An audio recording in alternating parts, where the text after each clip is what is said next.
What did Giuliani do that so outraged the firefighters and their families that they would still hold such a grudge against him 5 years later? One cannot understand the source of this contention unless one has done some real and difficult research into the events of that day. Quote, in November 2001, our members were continuing the painful but necessary task of searching Ground Zero for the remains of our fallen brothers and the thousands of innocent citizens that were killed, because precious few of those who died in the terrorist attacks had been recovered at that point.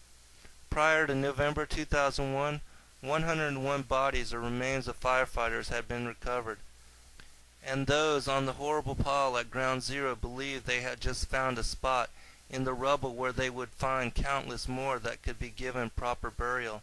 And nevertheless, Giuliani, with the full support of his fire commissioner Thomas Van Essen, decided on November 2, 2001 to sharply reduce the number of those who could search for remains at any one time. There had been as many as 300 firefighters at a time involved in search and recovery, but Giuliani cut that number to no more than 25 who could be there at once. In conjunction with the cut in firefighters allowed to search, Giuliani also made a conscious decision to institute a scoop and dump operation to expedite the cleanup of Ground Zero in lieu of the more time-consuming but respectful process of removing debris piece by piece in the hope of uncovering more remains. Mayor Giuliani's action meant that firefighters and citizens who perished would either remain buried at Ground Zero forever with no closure for families, or be removed like garbage and deposited at the Fresh Kills landfill. When hundreds of family members of the fallen joined with our affiliate leadership and members to protest Giuliani's decision, he ordered senior officers of the New York Police Department to arrest 15 of our fire department brothers, including a number of local elected IAFF leaders. 61 months and nearly 2 weeks after the 9/11 attacks, not only is there no memorial to the victims, but more than 4 years after their relatives, their friends, the city, the country were told that there were no more remains of the victims to be found, they have suddenly begun to find more at the World Trade Center. Our number 2 story in the countdown tonight, 36 body parts from an as yet untold number of 9/11 victims recovered today from a single manhole. The total over the past 5 days has now exceeded 150. 9 more manholes, 3 underground service boxes, and 12 more underground sites that were allegedly searched for remains years ago must now be re-inspected if the city can find them. The electric company Con Edison says it is still trying to figure out the exact location of the remaining manholes, which were all paved over in favor of a service road back in 2002. A year and a half after that, the New York City Medical Examiner's Office was still sifting through remains for DNA evidence to try and identify the victims of the 9/11 attacks. Now, 3 years later, the medical examiners will resume their grim tasks, and after the anger subsides, the hopes of thousands that they will finally have a piece of a loved one to bury will grow again. Here's where the mainstream falls short in their reporting. Why would Giuliani all of a sudden forcefully remove firefighters from the pile, and in such a way that resulted in a brawl between the New York Police Department and the New York Fire Department?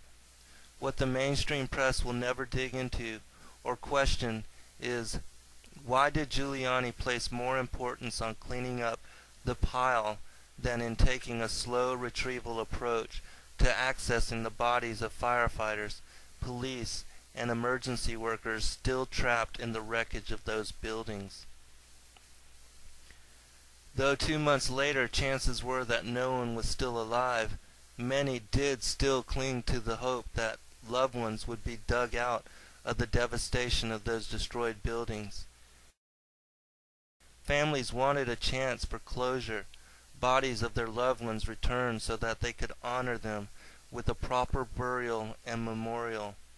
The friends, families of the fallen wanted to take their time in dismantling the pile so that the dead would be respected and given opportunity to be reached, and yet Giuliani thought it better to begin a rush-quick dismantling of Ground Zero, completely disregarding his most important constituency when it comes to reinforcing him as the 9/11 hero he is now determined to take his presidential stance on. The firefighters believe that the city went to a scoop and dump policy because they were in a rush to retrieve gold. Quote, "The fact is that the mayor switched to a scoop and dump policy coincided with the final removal of tens of millions of dollars of gold, silver, and other assets from the Bank of Nova Scotia." Both Democratic and Republican presidential hopefuls are gathering today in Washington at a forum hosted by the International Association of Firefighters. Harold Schaitberger is the president of that organization, and MSNBC political analyst Kate O'Byrne is the Washington editor of the National Review. Harold, let's go to you right up the top. Rudy Giuliani, what is the deal with the Firefighters Union and Rudy? Is it just New York? Does it extend through the union? What are the ripple effects here? Well, I think the ripple effects are that Rudy's going to have to answer to 280,000 of our members. Today we had 1,000 of our leadership from every congressional district around the country. And quite frankly, answer for his decisions that we found egregious and disgraceful when he rolled back the firefighters off that pile on November 2nd while they were trying to continue with the dignified recovery of our fallen and those citizens that were murdered on that horrific day. We went to scoop and dump and decided that it was more important to get that site cleaned up and to get the assets out of the Bank of Nova Scotia than it was to continue with the dignified recovery of the fallen. That's tough stuff, Harold. I mean, you're accusing the former mayor of New York, running for president as a Republican, of paying more attention to the assets of a bank than to the remains of fallen firefighters. Well, I can tell you that he said he was concerned for the safety of those firefighters. All I can answer is with the facts, and that is the firefighters have been on that pile for 52 days. They've been on that pile in the most dangerous environment during the most dangerous time in the most unstable condition and the most disastrous incident in the history of this country. And then 52 days later, he's concerned about their safety that happens to follow within 2 days of the retrieval of those assets and the pressure he was getting from the redevelopment community to get that site cleaned up before he left office. We'll let the facts speak for themselves. Those families and firefighters that marched on that site, that wasn't a union officers marching on that site. Those are firefighters and families demanding that recovery continue. With his training as district attorney for New York, Giuliani knows from his prosecutor days that the first rule of a criminal investigation is in cordoning off a crime scene and preventing the tampering or removal of any piece of evidence within that area. Usually officers are put in place to prevent the eradication, removal, or disruption of anything within that scene. And surely the events of September 11, 2001 constitute the most egregious, barbaric, terroristic, and criminal act ever perpetuated on American soil. But yet, rather than preserve the scene or allow the emergency workers to search for their fallen comrades, Giuliani instead brought in the New York Police Department to seal off the area and minimize any search and rescue work. He was in a rush to start dismantling the pile, siding with developers, and agreed to a plan to sell off the scrap metal to foreign nations for even cheaper than what they could have sold it for here in the United States.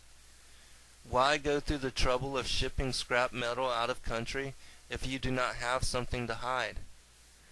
Quote, New York authorities' decision to ship the Twin Towers scrap to recyclers has raised the anger of victims' families and some engineers who believe the massive girders should be further examined to help determine how the towers collapsed. End quote.